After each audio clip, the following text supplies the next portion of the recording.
Hello everyone. இன்றைக்கி நம்ம எங்கே போயிட்டுருக்கோன்னு பார்த்தீங்கன்னா, சென்னையில் இருக்கிற வாக்கிங்க்கு பெஸ்ட்டு ஸ்பாட்டான தொல்காப்பியர் பூங்காவுக்கு தான் போயிட்டுருக்குறோம். நம்ம எதுவும் டிக்கெட்லாம் எடுக்கலை, அங்கே போய் தான் டிக்கெட் எடுக்க போகிறோம். என்ட்ரன்ஸ்க்கே வந்துச்சு. அங்கே ஆன்லைன் புக்கிங் மட்டும் தான் அலோடுன்னு சொல்லி போட்டிருப்பாங்க. போய் பார்க்கலாம். ஓகே, நம்மளை எதுவும் கேட்கல, உள்ளே விட்டாங்க. பூங்காக்குள்ள என்ட்ரன்ஸ் ஆன உடனே பார்த்தீங்கன்னா ஃபுல்லாக ஷேடியாக நல்ல க்ரீனரியாக இருக்குது. நீங்கள் லெஃப்ட் சைடு பார்த்தீங்கன்னா பைக் பார்க்கிங். நீங்கள் ஒரு பைக்கில் வந்தீங்கன்னா நீங்கள் அங்கே பார்க் பண்ணிட்டு உள்ளே போயிடலாம். கார் பார்க்கிங்க்கு உள்ளே கொஞ்சம் தள்ளி போகணும்.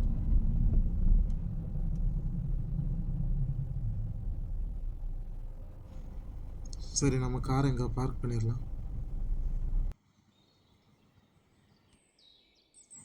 பரவாயில்ல, இன்றைக்கி அந்த அளவுக்கு க்ரௌட் இல்லை, கொஞ்சம் கம்மியாக தான் இருக்குது. ஸோ நமக்கு உள்ள ஈஸியாக டிக்கெட் கிடைக்கும். இங்கே கார் பார்க்கிங்கில் பார்த்தீங்கன்னா ரொம்ப அழகாக டிசைன் பண்ணியிருக்காங்க.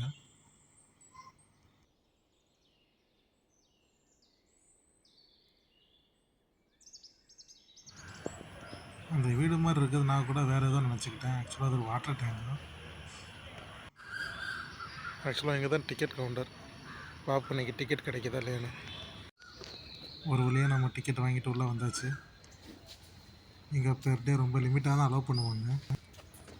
இங்கே ஆல்ரெடி நமக்கு முன்னாடி நிறைய பேர் வந்துட்டாங்கன்னா கவுண்டரையும் க்ளோஸ் பண்ணிடுவாங்க. நம்ம இதை ஆன்லைனில் கூட புக் பண்ணிக்கலாம். ஆனால் அது வந்துட்டு நம்ம பெர் டே அந்த மாதிரிலாம் நம்ம பே பண்ண முடியாது. ஜஸ்ட்டு குவார்ட்டர்லி இல்லைனா ஆனுவல் அந்த மாதிரி பாஸாக தான் நம்ம எடுக்க முடியும். அப்படி நம்ம மந்த்லி பாஸ் இல்லைனா நம்ம ஆனுவல் பாஸ் எடுத்தாலுமே அப்ரூவர் அவங்கக்கிட்ட தான் போகும். நமக்கு ரிட்டன் சம்டைம்ஸ் எந்த ஒரு ரெஸ்பான்ஸுமே வராது.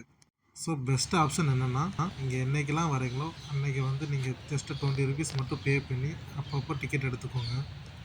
மேக்ஸிமம் சண்டே தவிர மற்ற நாட்கள் ஃபுல்லாக க்ரௌட் அந்தளவுக்கு இருக்காது. டிக்கெட் ஈஸியாக கிடச்சிரும். நம்ம சென்னையில் மெயின் ஏரியாவில் இப்படி ஒரு ஃபாரஸ்ட்டு செட்டப் பண்ணியிருக்காங்க. இங்கே ரெய்னி டைமில் நீங்கள் விசிட் பண்ணிங்கன்னா அந்த நேச்சர் ஸ்மெல்லோடு சேர்ந்து ரொம்ப பீஸ்ஃபுல்லாக நீங்கள் ஃபீல் பண்ணுவீங்க. அதுவும் உங்கள் வீட்டில் இருக்க சில்ட்ரன்ஸ் எல்லாம் கூப்பிட்டு வந்தீங்கன்னா இங்கே ரொம்ப என்கேஜாகவே இருப்பாங்க. அந்தளவுக்கு இங்கே நிறைய இருக்குது. அதுவும் மெயினாக இந்த ஏரியா கிட்ஸுக்கு ரொம்ப பார்த்து பண்ணியிருக்காங்க. நீங்கள் மட்டும் உங்கள் வீட்டில் இருக்கிற கிட்ஸை கூப்பிட்டு வந்தீங்கன்னா இங்கே ரொம்ப நல்லா என்ஜாய் பண்ணுவாங்க. அங்கங்கே சின்ன சின்ன டன்னல் மாதிரி நல்ல டிசைன் பண்ணி வச்சுருக்காங்க.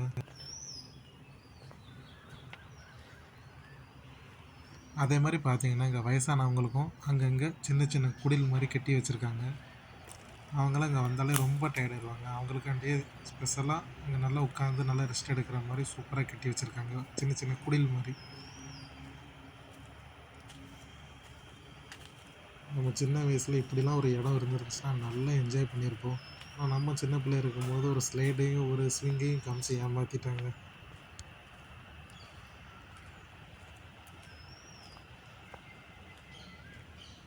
அதுவும் இங்கே இருக்கிற ஒவ்வொரு ஸ்டாச்சுவை நீங்கள் பார்த்தீங்கன்னா ரொம்ப ரியாலிட்டியாக அவங்க செதுக்கியிருக்காங்க. அதுலேயும் இந்த ஸ்னேக் ஸ்டாச்சுவை பார்த்தோன்னா ரொம்ப பயங்கரமாக இருந்துச்சு. அது ஆக்சுவலாக என்னோடய ஹைட்டுக்கும் மேலே இருந்துச்சு. அது நீங்கள் இங்கே வரும்போது உங்கள் ஃபேமிலி இல்லைனா உங்கள் ஃப்ரெண்ட்ஸ் கேங்கோடு இங்கே வந்தீங்கன்னா நீங்கள் இங்கே உட்காந்து நல்ல ஒரு சில் பண்ணுறதுக்கு உண்டான பிளேசஸ்லாம் இங்கே ரொம்ப பயங்கரமாக பண்ணி வச்சுருக்காங்க. இங்கே ஒரு பிரிட்ஜ் செட்டப் ஒன்று பண்ணி வச்சுருக்காங்க. பார்த்த உடனே ரொம்ப பிரமாதமாக இருந்துச்சு. அது இங்கே பார்த்தீங்கன்னாலே தெரியும், நிறைய பேர் நல்லா இங்கே நின்று காற்று வாங்கிட்டு இருக்காங்க. அந்த அளவுக்கு இங்கே நின்று நானும் ஒரு 5 மினிட்ஸ் நின்று பார்த்தேன். ரொம்ப பீஸ்ஃபுல்லாக தான் எனக்கு ரொம்ப ஃபீல் ஆனுச்சு. நம்ம சென்னையில் இப்படி ஒரு பிளேஸ் இருக்குங்கிறது இங்கே நிறைய பேருக்கு தெரியுமான்னு சத்தியமாக எனக்கு தெரியல. ஏன்னா அந்தளவுக்கு க்ரௌட் இல்லை. ஆனால் இது சூப்பரான பிளேஸ்.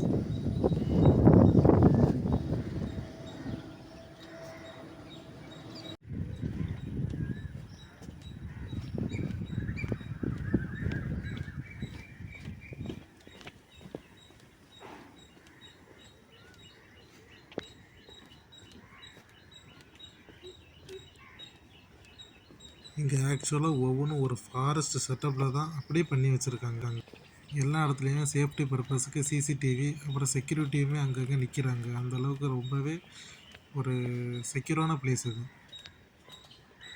கீழே இந்த ஸ்டீல்லாம் பார்க்கும்போது ஏதோ ஒரு ஃபாரஸ்ட்டுக்குள்ளே நடந்து போகிற அந்த ஃபீல் தான் நமக்கு அப்படியே கொடுக்குது. இங்கே பார்த்தீங்கன்னா தெரியும் உங்களுக்கு. ஏதோ ஃபாரஸ்ட்டுக்குள்ளே நடந்து போகிற ஃபீல் தான் நமக்கு அப்படியே கொடுக்குது. அதே மாதிரி இந்த மாதிரி பிளேஸுக்கெலாம் வரும்போது உங்கள் கையில் ஒரு வாட்டர் பாட்டிலும் எடுத்து வச்சுக்கோங்க. ஏன்னா இங்கே நடுவுலலாம் எந்த ஒரு கடையுமே இருக்காது. ஸோ உங்கள் பாடி வந்து டீஹைட்ரேட் ஆகிட்டுனா தண்ணி குடிக்கிறதுக்கு எப்போதுமே கையில் ஒரு வாட்டர் பாட்டில் எடுத்து வச்சுக்கோங்க. இங்கே நம்ம நடந்து போயிட்டு இருக்கும்போது இடையில இந்த கீரி புல்லெல்லாம் அங்கங்கே கிராஸ் ஆகி போயிட்டுருக்கு. ஆனால் உள்ளே நல்லாவே மெயின்டைன் பண்ணுறாங்க இங்கே. ஆனால் இந்த ஃபாரஸ்ட் செட்டப்புக்கு அவங்க 42 crores அவங்க செலவு பண்ணி இதை வந்து ரெனோவேட் பண்ணியிருக்காங்க. இதுக்கு முன்னாடி இந்த பிளேஸ் எப்படி இருந்ததுன்னு எனக்கு தெரியல. ஆனால் இப்போ நியர்பை உள்ளவங்களுக்கு நல்லா வாக்கிங்க்கு இது ஒரு நல்ல ஒரு சூப்பர் ஸ்பாட்டாக தான் இருக்குது.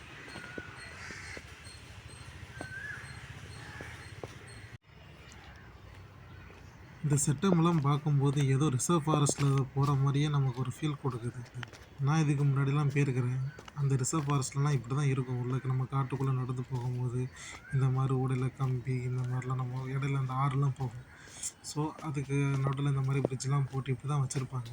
ஸோ அதே மாதிரி அவங்க நல்லா டிசைன் பண்ணியிருக்காங்க இங்கேயும். ஆனால் கண்டிப்பாக எங்கேயாவது பாம்பு ஏதாவது அங்கங்கே பதுங்கி கிடக்க தான் செய்யும். நம்ம பார்த்து தான் கவனமாக தான் போகணும். இப்போ பார்த்திங்கன்னா நம்ம இப்போ ஆல்மோஸ்ட் நம்ம டெஸ்டினேஷன் பாட்டுக்கு நம்ம அங்கே வந்துட்டோம். இந்த மாதிரி பிளேஸை நிறைய பேர் வந்துட்டு மெடிடேஷன் பண்ணவும் நல்லா யூஸ் பண்ணிக்கிறாங்க.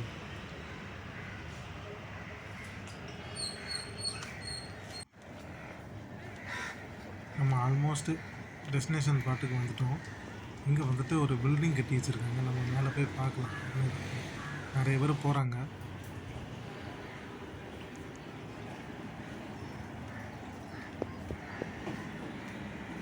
நான் உண்மைக்குமே எதிர்பார்க்கல.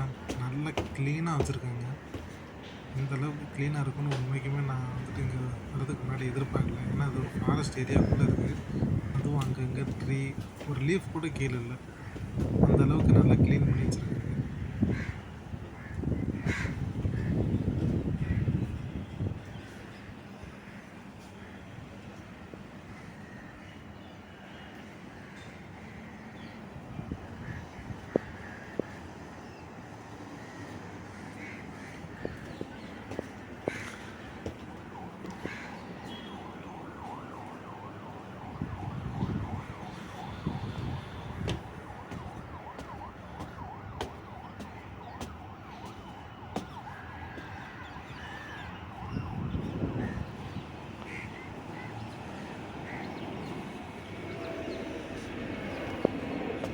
ஃபைனலாக நம்ம மேலே வந்துட்டோம். இங்கே பார்த்தீங்கன்னா என்ட்ரன்ஸ்லேருந்து இங்கே ஒரு ரவுண்ட் பண்ணிங்கன்னா ஒரு 3 கிலோமீட்டர் அது கவர் ஆகுது. இங்கேருந்து பார்த்தீங்கன்னா நம்ம பட்டினப்பாக்கத்தில் இருக்கிற நம்ம சிஎம் வீடுமே கவர் ஆகுது. அந்த அளவுக்கு இங்கே கொண்டு வந்து விட்டுருச்சு. எங்கள் அங்கே ஆரம்பித்து இந்த இடத்துல காற்று ரொம்ப பயங்கரமாக அடிக்குது. நல்லா சூப்பராக இருக்குது. இங்கே ஆக்சுவலாக ரெஸ்ட் ரூம் கூட ரொம்ப க்ளீனாக அவங்க மெயின்டைன் பண்ணிட்டு தான் வராங்க. பரவாயில்ல, கொடுக்குற 20 rupeesக்கு அவங்க ரொம்பவே ஒர்த்து தான் இங்கே வர்றது இங்கே சொல்லப்போனால். அதே மாதிரி இங்கே ஒரு கேண்டீன் வச்சுருக்காங்க. அது எதுக்கு வச்சுருக்காங்கன்னு தான் தெரியல. வீடியோ உங்களுக்கு பிடிச்சிருந்துச்சுன்னா லைக் பண்ணுங்கள், ஷேர் பண்ணுங்கள், இந்த சேனலை சப்ஸ்கிரைப் பண்ணுங்கள்.